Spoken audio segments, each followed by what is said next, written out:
Kaya po, tumutulong na tayo sa pag-disseminate ng balitang ito. And we appeal to the public, tumulong po kayo sa pagmamonitor. Pag halimbawa may nakita kayong tindahan ng bigas na nag-overprice, picturean po ninyo at isend ninyo sa sa page ng Palasyo Malacanang, sa Presidential Communications Office na mismo.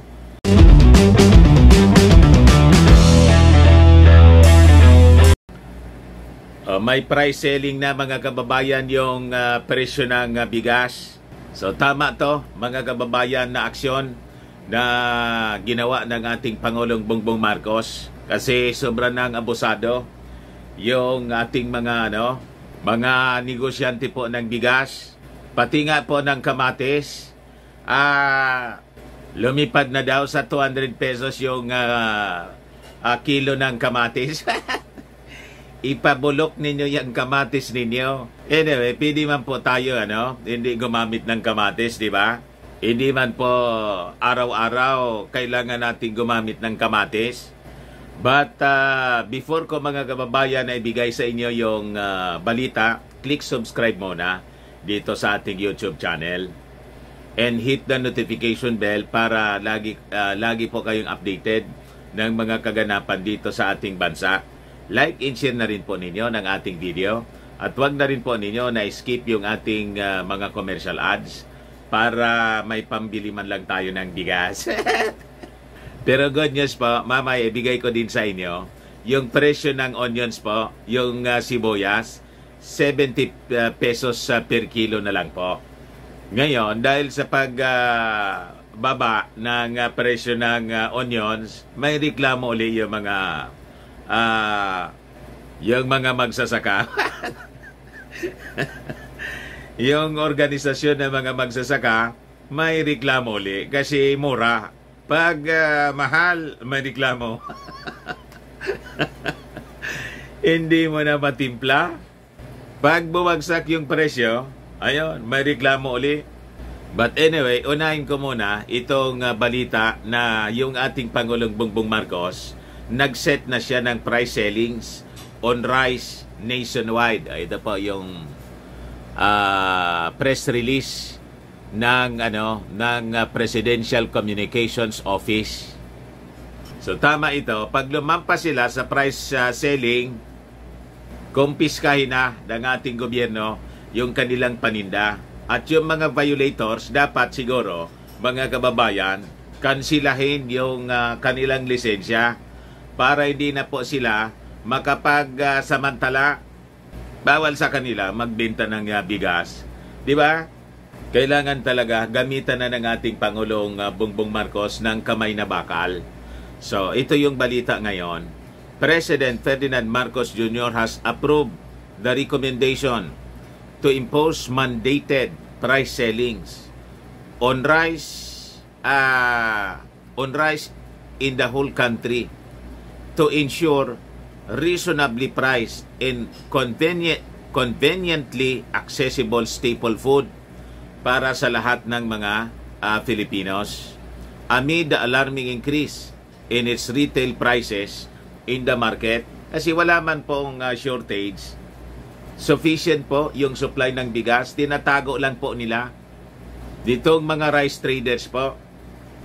So sabi rito, Executive Order number 39 signed by Executive Secretary Lucas Bersamin kahapon, August 31, stated that President Marcos approved the joint recommendation of the Department of Agriculture and the Department of Trade and Industry or DTI to set price sellings on rice sa buong bansa mga kababayan. So ito pong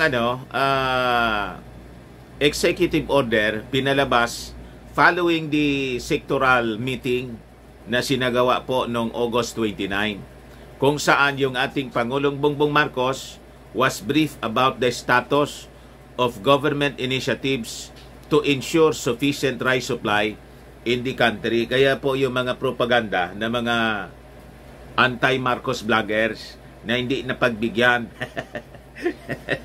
yung paninirang puri po nitong mga anti-Marcos vloggers ay wala pong katotohanan na walang ginagawa na aksyon na inutil po yung Pangulong Bongbong Marcos. Yun na yung mga ginagawa ngayon na mga propaganda ng mga anti-Marcos vloggers na dati pro-Marcos noon. What? Ganon, mga kababayan. Biglang naging mga dilawan. Siguro, kinausap ng mga dilawan, di man niya kayo na pagbigyan ng inyong mga kailingan, dito na kayo sa amin kumampi. Malamangan niya, Mr. Maravillas. Ngayon, sabi rito, under Executive Order 39, the mandated price selling, hindi po siya suggested price, mandato. Pag nag-violate kayo sa mandato, huli kayo. At kukumpiskahin yung mga kuha ninyo, mga paninda ninyo. So, sinong logi ngayon? At kailangan siguro na kansilahin yung kanilang mga lisensya po. So, ito yung presyo ngayon na iminamandato na ng gobyerno. Regular milled rice is 41 pesos per kilo. While the mandated price cap nung well-milled rice is 45 pesos per kilo. Yung existing po, 41. So hanggang 45 lang kayo. Hindi kayo pwedeng lumampas. At sasabihin ninyo, lugi kayo. Kung lugi kayo sa pagtitinda ng bigas, tumigil na kayo sa pagninegosyo ng bigas. Kasi alam naman ng gobyerno kung dapat magkano lang.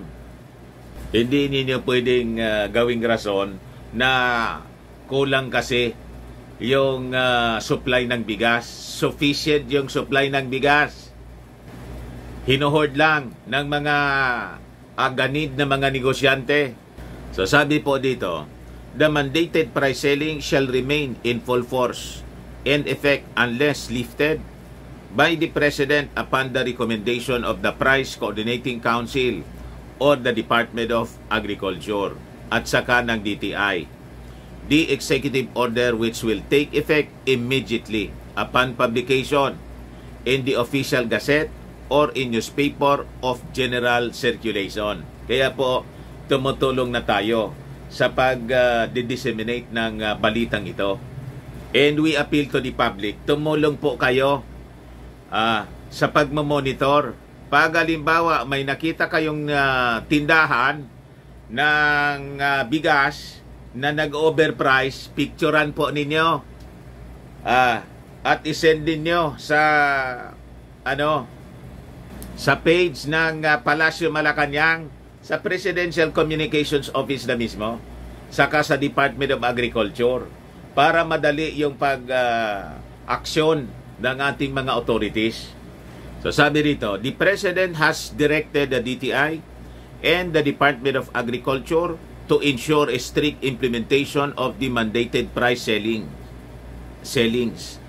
monitor and investigate abnormal price movements of rice in the market, and provide assistance to affected retailers with the help of the Department of Interior and Local Government.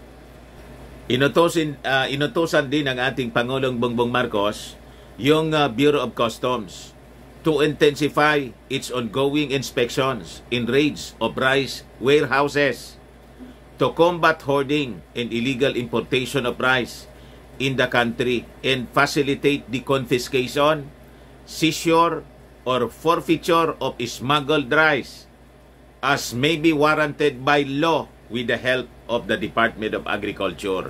Yan po ang matigas ngayon na utos ng ating Pangulong Bongbong Marcos. The Department of Agriculture will share with the BOC relevant information such as the inventory of rice stocks, the list of accredited rice importers, and the location of rice warehouses. Just last week, the BOC raided and closed 3 warehouses in Bulacan which stored alleged imported rice worth 500 million. Naulit pa ito, may additional pa. Yung una 505 million yung na-kumpiska worth of 200,000 bags or sacks ng bigas yung na-discover mga kababayan na hinohoard.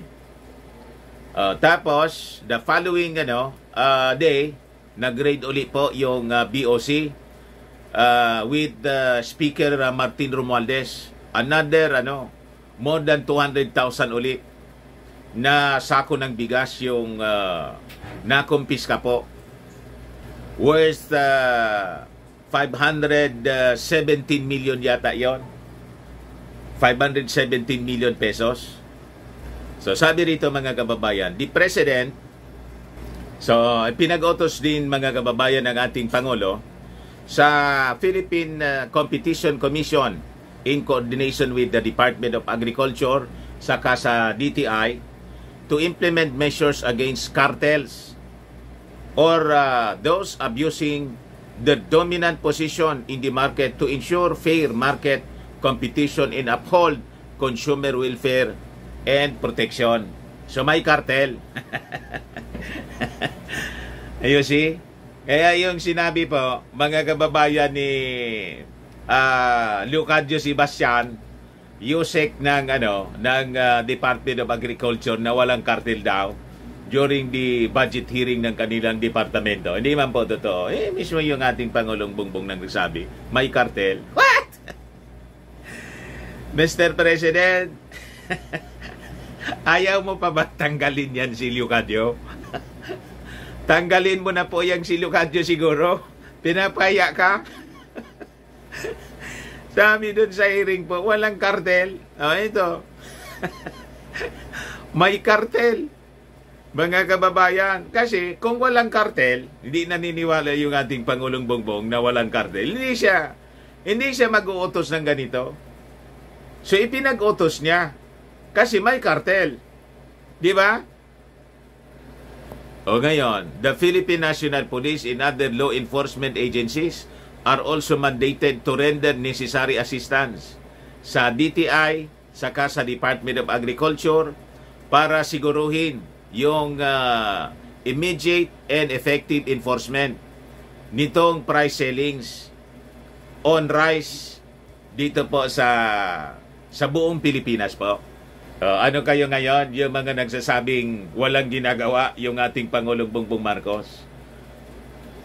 So, yun po mga kababayan, lahat ito na aksyon ng ating Pangulong Bongbong Marcos ay naaayon sa batas kasi under Section 7, mga kababayan, of the Republic Act number 7581, the President, upon the recommendation of the implementing agency or the Price Coordinating Council, may impose a price selling on any basic necessity or prime commodity in compliance with the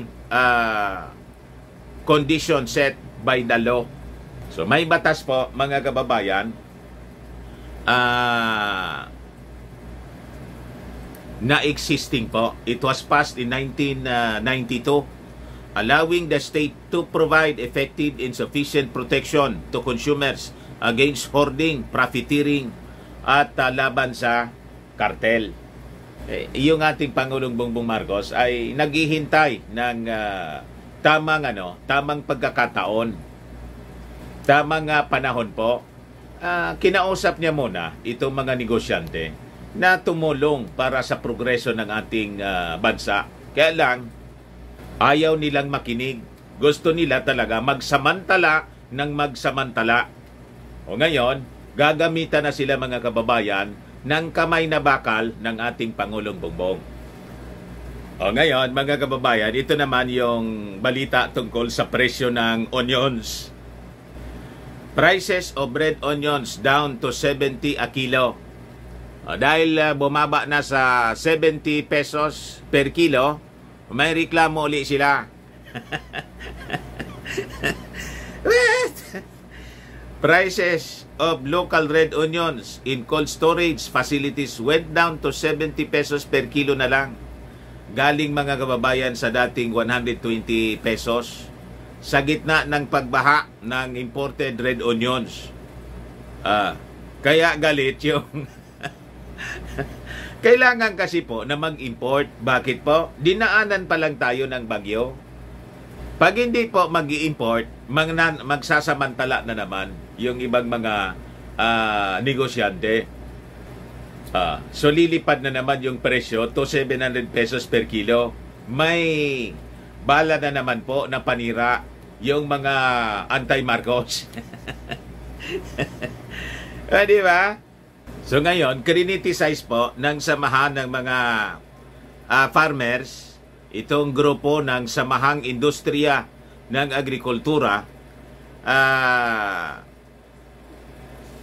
si Executive Director Jason Cainglet, yung pagbaba sa presyo, dulot po ng pag-flood ng imported onions.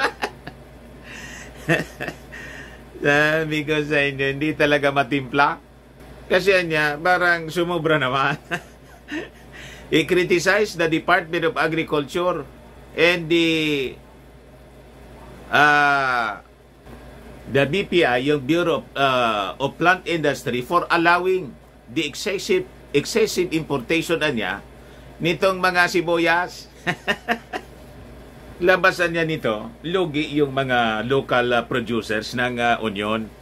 So sabi ni Cainglet, many small traders niya and farmers stockpiled onions in the cold storage facilities. They cannot sell the stocks as big traders manipulate the prices. Talaga pong massive yung pagsasamantala ng mga hoarders and price manipulators po.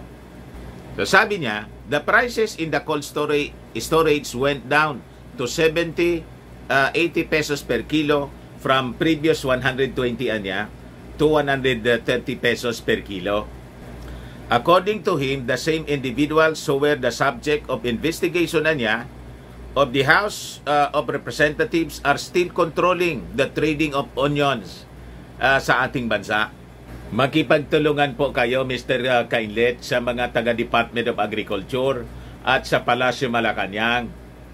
Kung alam ninyo kung sino itong mga price manipulators, mismo na kayo, yung grupo ninyo, ang mag-file ng kaso for manipulating the price dito sa mga unscrupulous onion traders po. Ganon. Di ba niya, Mr. Maravillas, mas maganda nga na 70 pesos yung kilo ng onions? Maganda po sa mga consumers. Kaya lang doon sa mga nagtatanim ng lugi naman po sila. Yung mga onion local producers ng sibuyas, talo sila sa panggugulang. Di ba? Ginugulangan sila lagi ng mga big traders po. At karamihan dito, mga kababayan, sa mga big traders, mga Chinese. Kita ninyo, sila na lang po yung mayayaman po dito dahil sa patuloy na pagsasamantala sa mga kababayan nating mga Filipino. But anyway, yan man lang po yung mga balita ngayon. Baka lang gusto ninyo po itong itry. Firmax Firming and Lifting Cream, pinapahid po sa mga pulses and affected area.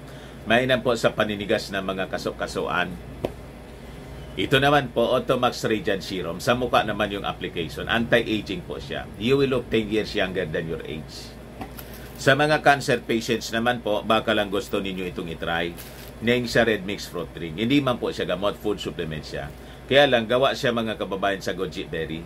Yung goji berry may anti-cancer properties. Ayos? O ngayon, yung mga inquiries po ninyo, dumiritso na lang kayo sa aming messenger sa Facebook para masagot namin agad. Ako po si Dante Maravillas. Bye-bye. God bless.